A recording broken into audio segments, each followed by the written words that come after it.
Um, I believe it begins with the choices you make with what you find acceptable.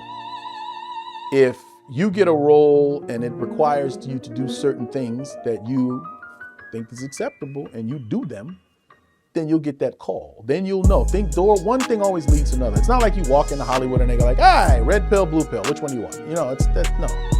They put you through the test, They know who they can get away with what. People do things on camera because they're comfortable doing them. If they're uncomfortable doing them, they shouldn't be doing them. It's just that simple. That's when problems happen.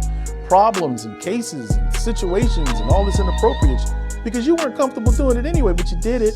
And now you want to call back and say, I was so the whole time, I couldn't believe it. But the people doing the hiring go, I think they like this, or I think they're with it, or they're okay with it. I think they'll do it. This makes sense. Oh, they look like a natural. Oh, they're crying, this and that. They're fine. You okay with nudity? They strip. Oh, they're fine. They're good. And then later they come out and say, oh, I was damaged tonight. They told me I had to, or else if I don't put on this lipstick and dress, I'll never make it in Hollywood. Now we'll give you all you want, and you keep packing our agenda. We know whatever we give you, you'll do. So here, we'll give him all the money he wants because we say, now you're doing this because this is the agenda we want to push. This is what we want to make black men look like. This is what we want the picture of. So here, you get your money. Now go do it. That's selling your soul. You don't have a soul. It means you don't have a say. You just do what they tell you to do. Somebody thought I would do that and sent me a script and said, I'm doing this and I'm doing that. And I said, no, I'm not. But they already paid me. So I give them what I want to give them. Here, this is what you get, some push-ups. Anything else? Nope. We got to find another way now. We got to find another way because he didn't do what was on the script. Put a camera in the dressing room before he leaves. Tell him to take his shirt off real quick till he change about that. You know what I mean? That type of thing.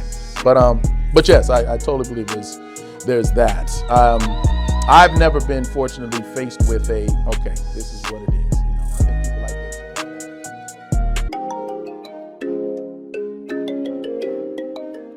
Jimmy on the beat, boy. Let's get high, yeah, I'm about to roll. Let's get please, yeah, I gotta pull. Let's live life, live once, I'm about to turn up. Get fly, oh for sure, it's about to go up. Let's get high, yeah, I'm about to roll. Let's get please, yeah, I gotta pull. Let's live life, live once, I'm about to turn up.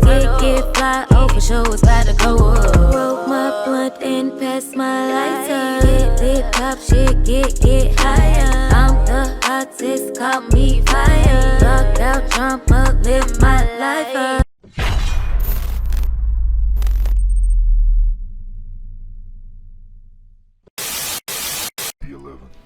Family. Thanks for being here. Make sure y'all hit that thumbs up button.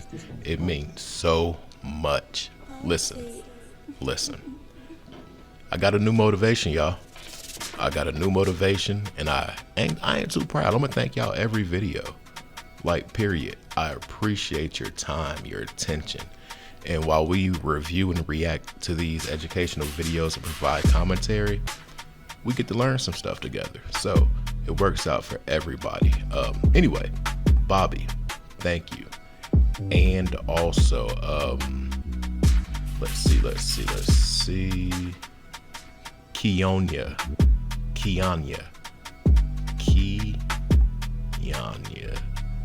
I think I'm saying it right, but thank you guys so much. It means a lot, real talk. Anyway, I want to get into some content. Y'all seen who was on the screen? Yes. Now, if you notice, your boy, he's never made it too far. And I think it might be a reason for it. But we all know Omar from Smart Guy, hanging with Mr. Cooper. If you're old enough, maybe Wild and Crazy Kids and Baby Boy. And we know he's the younger brother of the wrinkled forehead dude, Radio. Anyway, he's gonna give us a few details about his experience in the game. So make sure y'all hit that like button. Let's get to these clips. Let's react, review, and give our commentary. Let's go.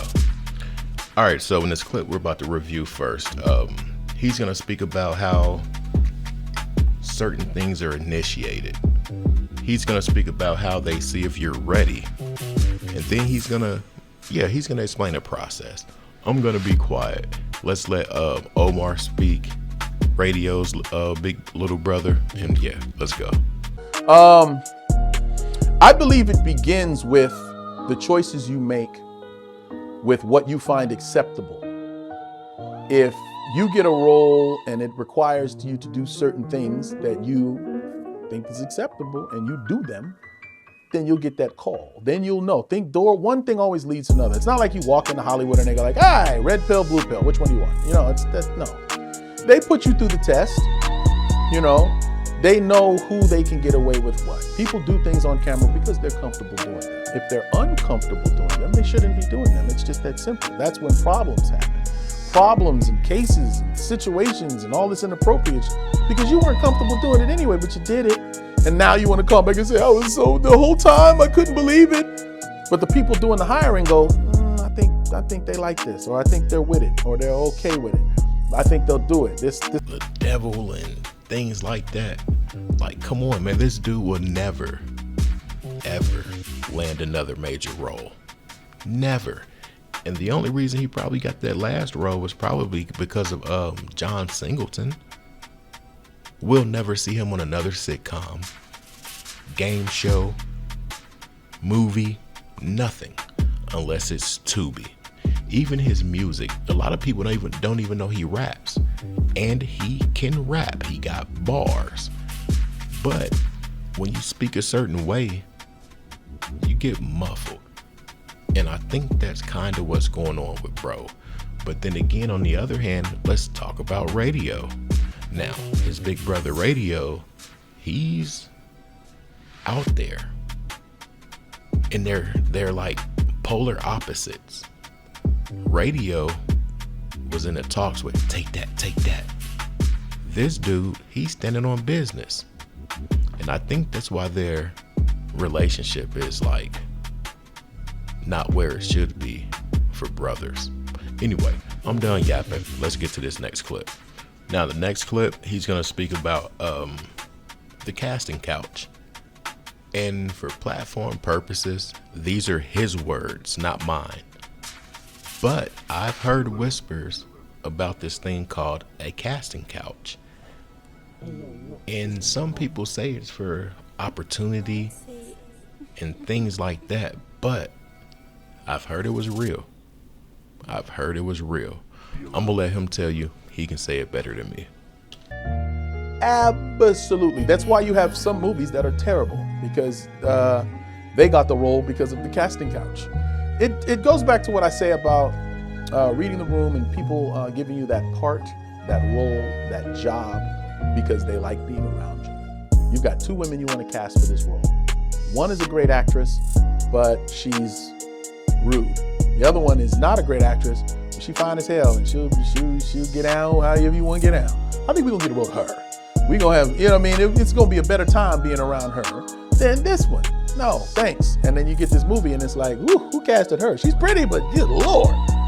The casting couch is derived of creeps. No, it's basically, sometimes people are in a position of power now that they weren't in when they were younger, and they take advantage of that. You know what I mean? So, there's definitely that. And then when you hear about the people that have done this, that, or the third, it doesn't stop. So yeah, you can see it. Now, can I be specific? Sure, I know such and such, she did this, blah, blah, blah. But just to answer your question, yes, totally believe it. I mean, I don't know what the opposite is.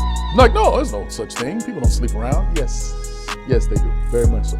So you actually know women that slept their way to the top? Sure. And the thing about it is, like, you have those females, and then you have other females who are on the same level as far as attractiveness, but they don't do that. And by associate, they think, oh, well, damn, if she'll do that, why wouldn't she do that? And then I talk to these girls, and I just be like, it's okay to lead them on, just don't put yourself in any weird positions. What I mean by that is, all right, they're throwing a party at a hotel, meet them in the lobby, have drinks with everybody, and then get the fuck out of there. No, we're all going up to the room. No, we all ain't. It's time to go. You can say, oh, I would, oh, I want to, but dang it, I got a thing in the morning. Matter of fact, you know what? I'm going to go and I'm going to come back. Give me the room number. I'll meet y'all there. Take your ass home. Don't go to the room and then wonder what the fuck happens in the room and be like, how did I get into this position? You know you got an elevator. You know what I'm saying? So just learn to play the game. You gotta play the game. There's some women that are fine as hell and they're flirtatious. Woo! And everybody say the same thing. I could get that. Oh yeah, the way she hugged me. Oh, the way she looked at me that time. Yeah, she kissed you. She kissed me on the mouth. And then nobody touched her. Yeah, did you get it? No, I never did. You never did either, huh? No, me neither. Me neither. She was smart. She knew how to play the game. There's a casting couch. You could go sit on it, but just that's it. Get up. All right, I got to know, baby. I got to go. You sure? Someone, you want to lay down? I guess I can lay down for a little bit. No, get your, go home. You know what I mean? So you gotta make choices that make sense. But the girls too in the moment, they really be distressed. Like, it seems like they see this and that's all they see. And how do I show them? It's more than that. Blah blah blah blah. Men are simple creatures. Give us the illusion that we might get some eventually in some point in time, and we will hold on to that faith. You will get the role, you can do the part, you can do the job. In the back of my mind, be like, one day she gonna let me have it. That day ain't coming. We're gonna end it right there. But that was funny because we got the answer on why we got some attractive women that can't act and they're in major movies. Now, who do y'all think might have taken a seat on the casting couch? Now, the casting couch, in my mind, is not a literal couch. The casting couch could be wherever you are when you're presented with that situation in furtherance of your career. Yeah. And here's another thing, and this is alleged, everything's alleged, but that casting couch just isn't for women either. Make that make sense. Madea, yeah, Jason's a lyric dude, he sparked it off, and I think he was presented with a seat on a casting couch. Yeah. Anyway, if you think this is a real thing, let me know. Let me know where you're tapping in from. Let me know how long you've been here. And yeah, I'm out. Peace.